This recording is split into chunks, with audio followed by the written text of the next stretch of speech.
Racing in the Eastern Cape on Friday, the headline will be the Dahlia plate listed event for the 2-year-olds that we'll look forward to, but the whole day will comprise of an 8-strong card which will get started at 25 to 1 with the first race, which is a juvenile plate over 1400 meters. Here, standout for me is horse number 7, and that is Peace in Our World, and I'm tipping him to beat numbers 4 and 3, being a Jean Paul and Constellation Code.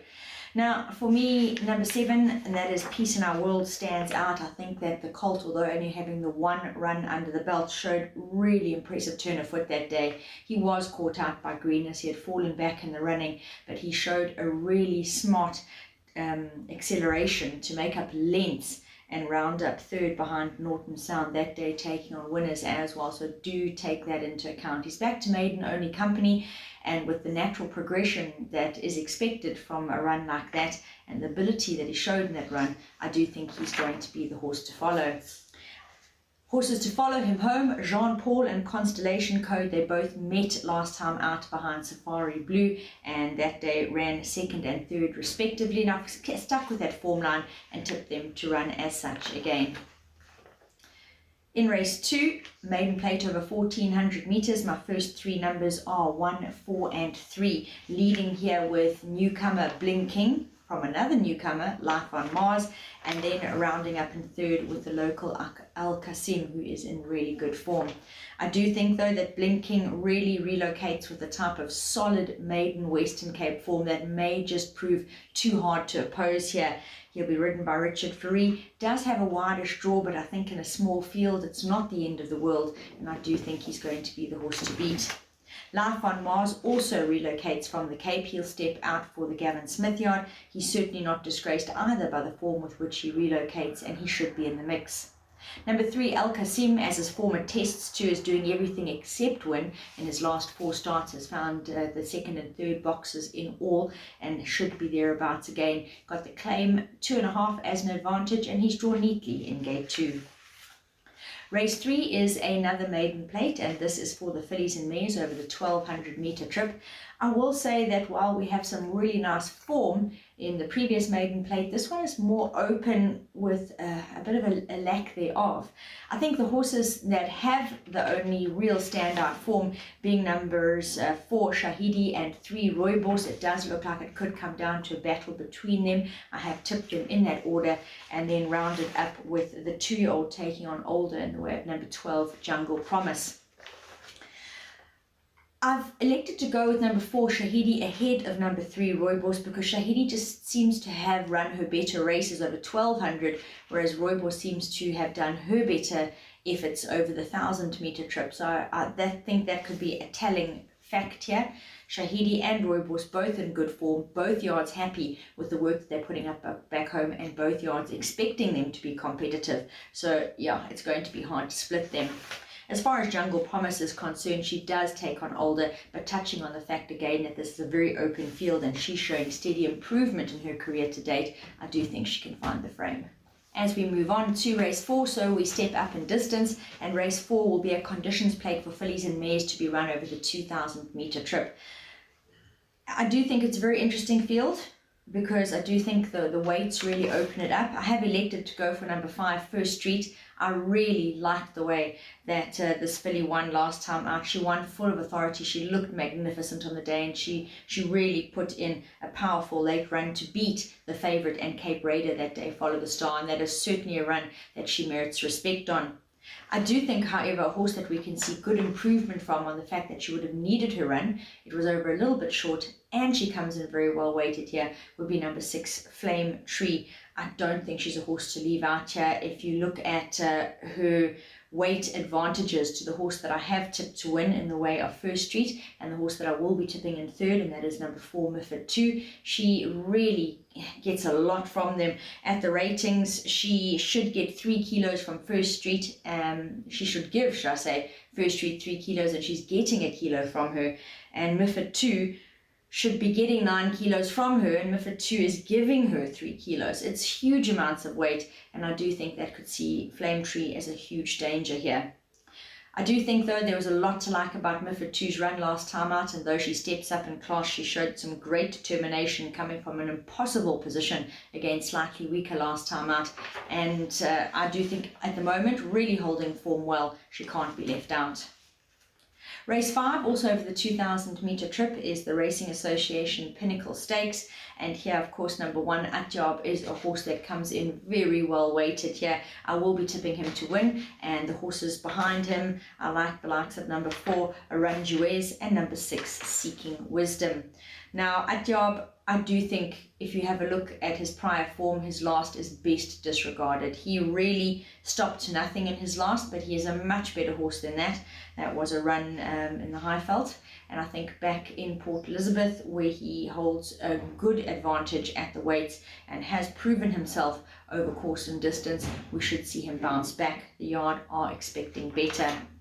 Aranjuez is in really great form. He just doesn't know how to run a bad race. The yard feel that this is a touch on the short side for him. I do agree. I think he is a better horse over further, but in the form he's in, he's certainly a horse that should find the frame.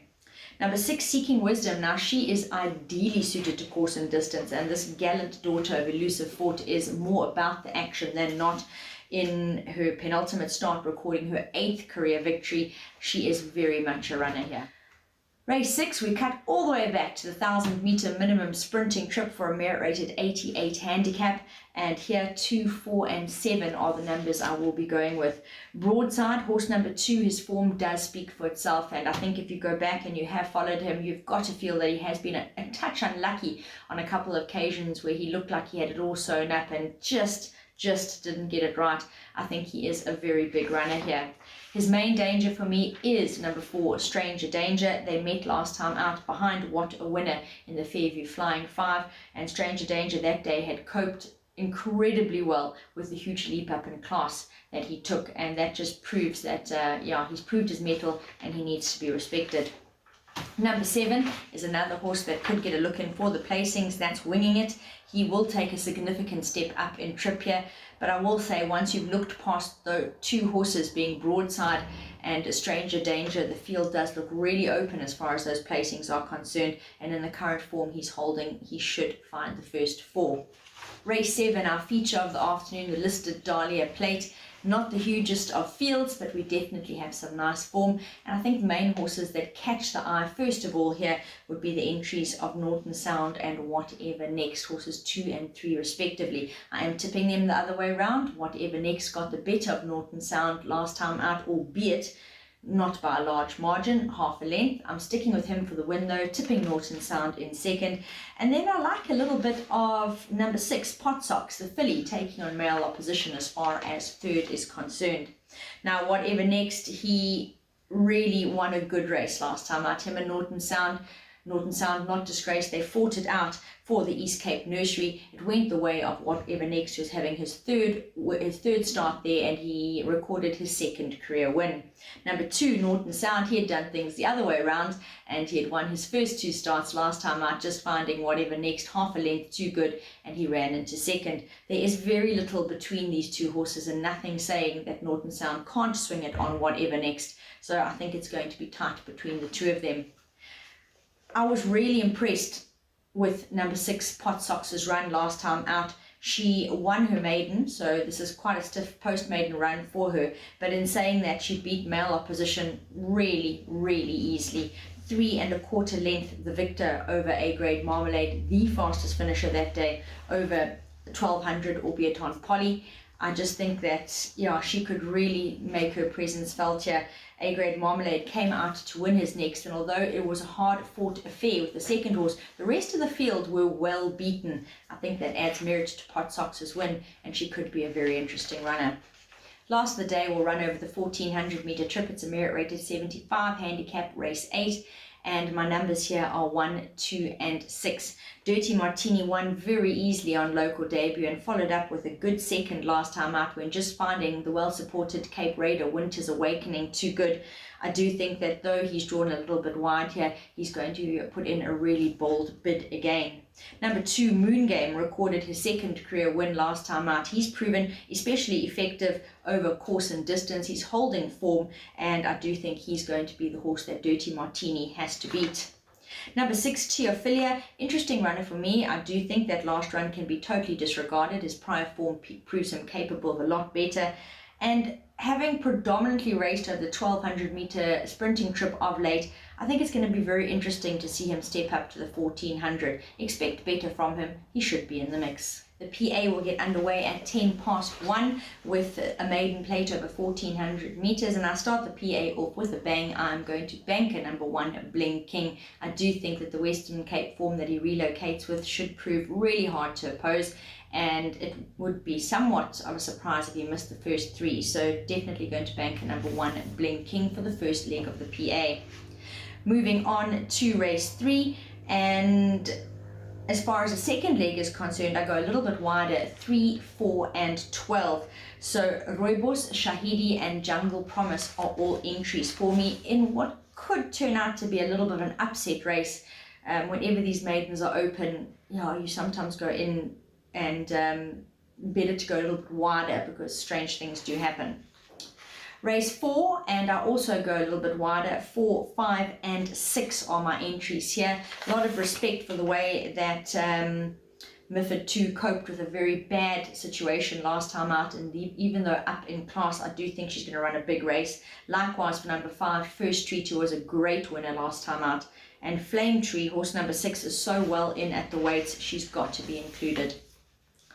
Number 5, another banker for the PA, and that is, of course, number 1, Ati. I do think that that last run is not at all a run to judge him on, and he can bounce back here.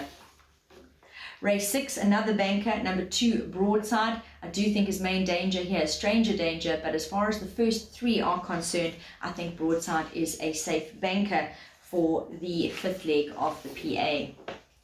2 horses as far as the Dahlia plate is concerned, the second last leg of the PA, and they are Norton Sound and Whatever Next, horses 2 and 3.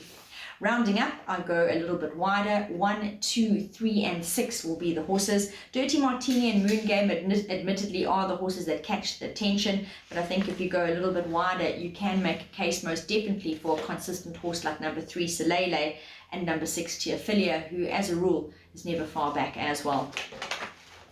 Race 3 on the day will see the pick 6 kick off. The PA numbers here, 3, 4, and 12. I do think, as mentioned, Open Maiden, there are a couple of others worth including as far as just in case is concerned. And number 1, Bold Lear, 2, East Coast Star. Both horses I think that are better than their last run suggest will be included for the pick 6 here, as well as number 5, Big Hellos, who put up a fair local debut last time out. On to race 4, and the PA numbers are 4, 5, and 6 here. Mifford 2, First Street, and Flame Tree. I do think that a horse like number 2, Calandra, always thereabouts, must be respected.